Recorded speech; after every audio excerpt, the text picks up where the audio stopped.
O Agenda Econômica está de volta, hoje conversando com o educador, o sociólogo João Monlevade, sobre o financiamento da educação no Brasil. Professor Monlevade, no bloco anterior a gente estava começando a desenvolver, o senhor estava começando a desenvolver a questão do ensino técnico, né? Como é que é, então, aí, esse nó do ensino, de ter uma formação profissional para o jovem que está acabando o ensino médio? Eu vou dar um exemplo clássico. Acho que todos nós que estamos vendo esse programa nos lembramos que as professoras antigamente eram formadas no curso normal de nível médio, era normalista. Era um curso que era oferecido logo depois do antigo ginásio, hoje o ensino fundamental. E foi um sucesso durante 100 anos, né? Muitas pessoas não só foram professoras excelentes, como também tiveram ascensão social, se colocaram como cidadãos de primeira grandeza no mundo acadêmico, graças a esse curso que não era chamado de técnico, porque não era manual, não era de manufatura, mas era um curso de nível médio profissionalizante. Mas o que aconteceu? Aconteceu um exagero. Na década de 70, houve uma obrigação de todo mundo fazer o curso técnico. E aí, principalmente as classes médias e altas, que pretendiam que seus filhos fossem médicos, advogados, engenheiros, etc., se revoltaram, né? E o Brasil teve que dar um marcha ré. Então, do 80 se passou para 8, no período do presidente FHC, acabou praticamente o ensino profissionalizante, inclusive muitos cursos normais também foram fechados, e nós temos hoje essa grande dúvida no país, que todo mundo com 13, 14, 15 anos, ao terminar o ensino fundamental, né, 90% ou mais se encaminham para um ensino médio que não é profissional, não dá terminalidade e às vezes também não prepara bem para o ensino superior. E aí que estão os grandes problemas, inclusive de desperdício de recursos financeiros. Sim, porque você forma um menino desse, ele sai sem, ele nem capaz de ir para a universidade. Só titula, dá um certificado. Adestra. Eu acho que nem adestra, é um passar do tempo. A pessoa, eu vivo num bairro popular de Brasília, e ali a maior parte dos adolescentes, né, ficam esperando fazer 18 anos para poder se empregar, ter carteira assinada, etc. Então, o ensino médio é realmente um grande problema que temos que enfrentar.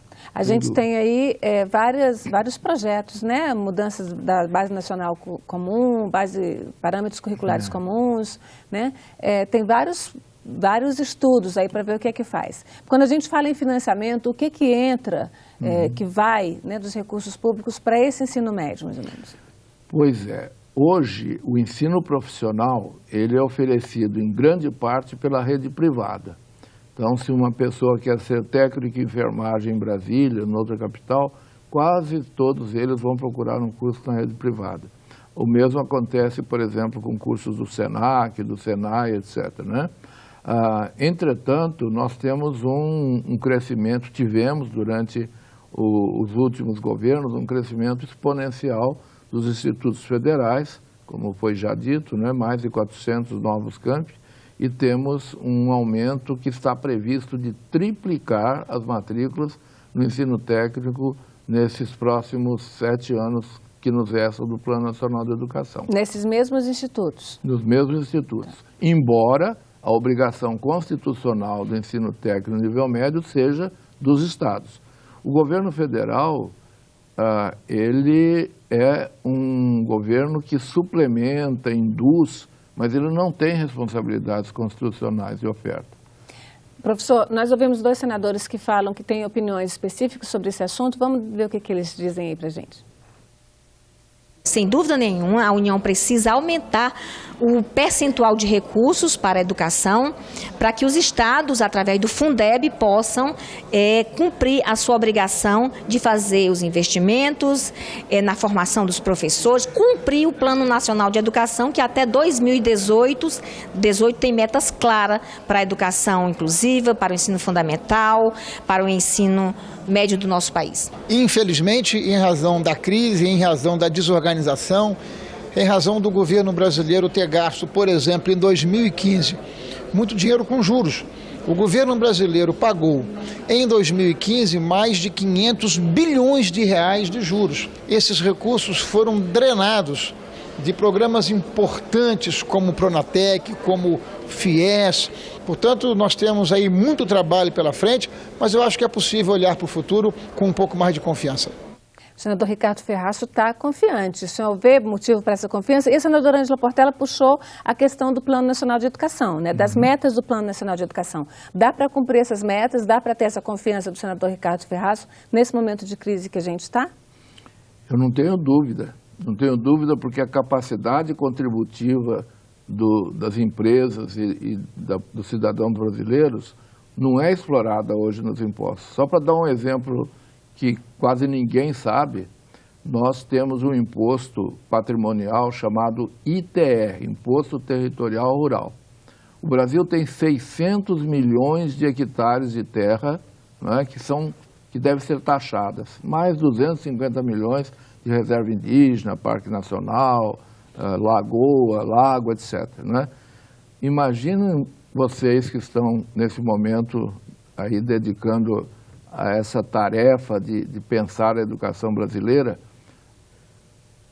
A arrecadação de ITR em 2015 foi de R$1 bilhão, ou seja, dividindo 1 bilhão por 600 milhões de hectares, dá R$1,60 por hectare. Então, você está propondo aumentar a taxa tributária? Mas é claro, você acha que qualquer país do mundo, não é? Qualquer país do mundo, esse negócio de dizer que a gente tem uma alta carga tributária, quem paga imposto hoje são as classes populares, que pagam ICMS na luz, na água, na Coca-Cola, etc. Mas um proprietário rural que paga R$1 por ano e 60 centavos de imposto, não existe nem nota mais, precisa ter uma moedinha, né? Enquanto o pobre está na periferia e paga R$300 de IPTU por um lote de 250 metros quadrados. Então, o grande problema é a injustiça fiscal. E todo mundo reconhece isso. Todo mundo sabe que nós, no Brasil, oprimimos, não é, os pobres que pagam imposto escondido, o ICMS é um imposto indireto, e enquanto isso, quem tem capacidade contributiva não paga. E aí, então já que estamos falando de imposto... Portanto, a resposta é muito simples. Tenho toda a expectativa que a gente possa, inclusive, em apoio à senadora Ângela, realmente os governos estaduais e municipais precisam de mais complementação federal, que como o senador disse, né, 10% de complementação federal é muito pouco.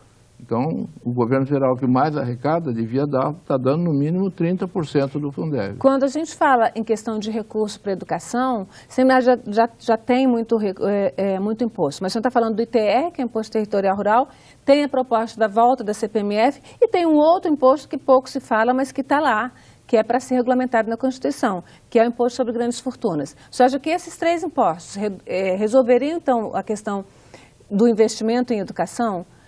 É uma pergunta que não está muito ligada à questão de educação, mas poderiam resolver também a questão da saúde sem ter uma elevação do gasto do governo, do gasto fiscal? Não, veja bem, o gasto tem que ser elevado, porque o nosso gasto em relação aos países desenvolvidos é de 1/8, 1/7 do gasto aluno do Canadá, dos Estados Unidos e do Japão, né?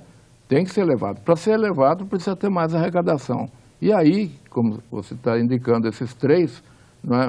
O caso, por exemplo, do Imposto sobre Grandes Fortunas, foi pensado justamente na Constituinte de 87 e até hoje não foi cobrado. E é difícil de cobrar porque ele tem implicações culturais, políticas, etc.